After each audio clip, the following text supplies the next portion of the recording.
اگر آپ کو تھوڑا سا یاد ہو تو یہ وہ ماسٹر گلینڈ ہے جو کنٹرول کرتا ہے یا سنبھالتا ہے ہمارے جسم میں موجود دیگر تمام گلینڈز اور ان سے خارج ہونے والے ہارمونز کو۔ تو اب دیکھتے ہیں کہ کیسے پیٹیوٹری گلینڈ کنٹرول کرتا ہے تھائرائیڈ گلینڈز کو۔ جب بھی آپ کھانا کھاتے ہیں اور آپ کے جسم کو توانائی کی ضرورت ہوتی ہے میٹابولزم کے بعد، تو جیسے ہی یہ عمل ہوتا ہے پیٹیوٹری گلینڈ کو پتہ چل جاتا ہے اور پیٹیوٹری گلینڈ بھیجتا ہے ایک ہارمون تھائرائیڈ گلینڈ کی طرف۔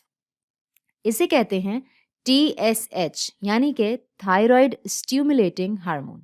تو یہ ہارمون بھیجتا ہے تھائرائیڈ گلینڈ کی طرف، اور جیسا کہ اس کا نام بتا رہا ہے یہ ہارمون اسٹیمولیٹ کرتا ہے تھائرائیڈ کو، مطلب جگاتا ہے اس کو، اور اسے کہتا ہے کہ بات سنو، اب پیدا کرنا شروع کر دو تھائروکسن۔ تو یہ بنانا شروع کر دیتے ہیں خون میں تھائروکسن، اور اس کے نتیجے میں خون میں موجود تھائروکسن کی مقدار بڑھنے لگتی ہے، اور تھائروکسن آگے یہ پیغام بھیجتا ہے سیلز کو کہ شروع کر دو کھانا ہضم کرنا اور ابتدا کر دو میٹابولزم یعنی کہ ہاضمے کی۔ تو تھائروکسن کا کام ہے میٹابولزم کو بڑھانا، اور اس طرح آپ کا کھانا ہضم ہونا شروع ہوتا ہے اور آپ کو توانائی حاصل ہوتی ہے۔ بہترین، لیکن پھر سے وہی بات، آپ کو بہت زیادہ میٹابولزم نہیں کرنا، آپ کو ضرورت سے زیادہ توانائی کی ضرورت نہیں ہے، اسی لیے خون میں تھائروکسن کی مقدار کو توازن میں رہنا بہت ضروری ہے۔ تو اب یہ کیسے ہوگا؟ یہ ہوگا فیڈ بیک میکینزم سے۔ تو جیسے ہی خون میں تھائروکسن کی مقدار ایک حد سے تجاوز کرے گی، وہی پیغام واپس جائے گا پیٹیوٹری گلینڈ کو، اور چونکہ خون جسم کے ہر حصے میں جاتا ہے، دماغ میں بھی جاتا ہے، اور پیٹیوٹری موجود ہے دماغ میں، تو پیٹیوٹری کو یہ پتا چل جاتا ہے کہ ٹھیک ہے، تھائروکسن کی اچھی خاصی مقدار پیدا ہو چکی ہے اور اب اور ضرورت نہیں ہے، تو یہ روک دیتا ہے اس ہارمون کو، اور اس طرح تھائرائیڈ گلینڈ بنانا روک دیتا ہے تھائروکسن کو، اور اس کے نتیجے میں اس کی مقدار بڑھنا کم ہو جاتی ہے خون میں، اور توازن بن جاتا ہے، یعنی کہ بیلنس قائم ہو جاتا ہے۔ تو ایک بار ہم نے پھر سے دیکھا کہ فیڈ بیک میکینزم کس طرح سنبھالتا ہے خون میں موجود ہارمونز کی مقدار کو۔ اس سے پہلے ہم اپنا موضوع یہاں ختم کریں، اور چونکہ ہم تھائرائیڈ کی بات کر رہے ہیں تو میں یہاں تھوڑی سی بات کرنا چاہوں گی آیوڈین ڈیفیشنسی کی۔ یہ معلومات آپ کے لیے فائدہ مند ثابت ہو سکتی ہے۔ اب آپ سوچ رہے ہوں گے کہ یہ آیوڈین کہاں سے آ گیا، میں اچانک یہ کیا بات کرنے لگ گئی، اور یہ کیوں اہم ہے یہاں اس وقت۔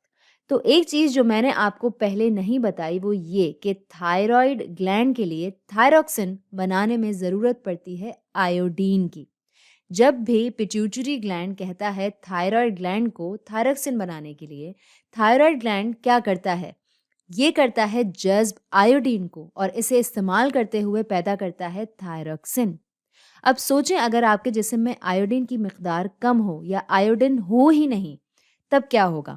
دیکھتے ہیں، یہاں سے شروع کرتے ہیں۔ پیٹیوٹری نے کہا سنو تھائرائیڈ، چلو تھائروکسن بناؤ، اور بھیجا اس کے پاس TCH یعنی کہ تھائرائیڈ اسٹیمولیٹنگ ہارمون۔ پھر تھائرائیڈ نے کہا ٹھیک ہے میں کرتا ہوں، لیکن اس کے پاس تو آیوڈین ہے ہی نہیں۔ اب چونکہ آیوڈین نہیں ہے تو تھائرائیڈ کوشش کر رہا ہے تھائروکسن بنانے کی، لیکن وہ نہیں بنا سکتا، تو تھائروکسن نہیں بنتا اور خون میں تھائروکسن کی مقدار نہیں بڑھتی۔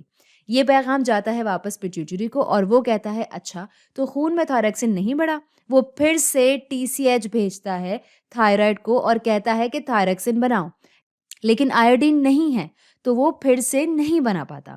پیٹیوٹری بار بار TCH بھیجتا رہتا ہے مگر تھائروکسن نہیں بن پاتا اور خون میں اس کی مقدار نہیں بڑھتی، اور یہ عمل بار بار چلتا رہتا ہے، جس کے نتیجے میں ہوتا یہ ہے کہ چونکہ تھائرائیڈ کے پاس اب بہت ساری غیر معمولی مقدار ہارمون کی جمع ہونا شروع ہو گئی ہے، تو اس وجہ سے تھائرائیڈ گلینڈ پھولنا شروع کر دیتا ہے۔ تھائرائیڈ گلینڈ میں موجود تمام سیلز پھولنا شروع کر دیتے ہیں، اور چونکہ یہ واقع ہوتے ہیں آپ کی گردن کے پاس، اسی لیے آپ کی گردن کے سامنے والا حصہ بھی پھولنا شروع کر دیتا ہے۔ کچھ اس طرح کا نظر آتا ہے، یہ دیکھیں یہاں پر، اور اس کو کہتے ہیں گوئٹر۔ گوئٹر تو یہ کیا ہے؟ یہ ہے گردن کی سوجن، اور یہ کیوں ہوتی ہے؟ یہ ہوتی ہے تھائرائیڈ کی وجہ سے۔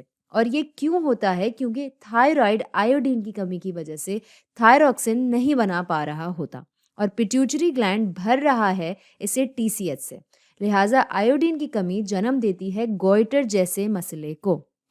دوسری اہم بات یہ کہ ہمارا جسم آیوڈین نہیں بنا سکتا، اس لیے ضروری ہے کہ ہم اپنی خوراک میں آیوڈین کا استعمال رکھیں، اور یہی وجہ ہے کہ ہمارے کھانوں اور ہماری غذا میں جو نمک استعمال ہوتا ہے وہ آیوڈائزڈ ہوتا ہے۔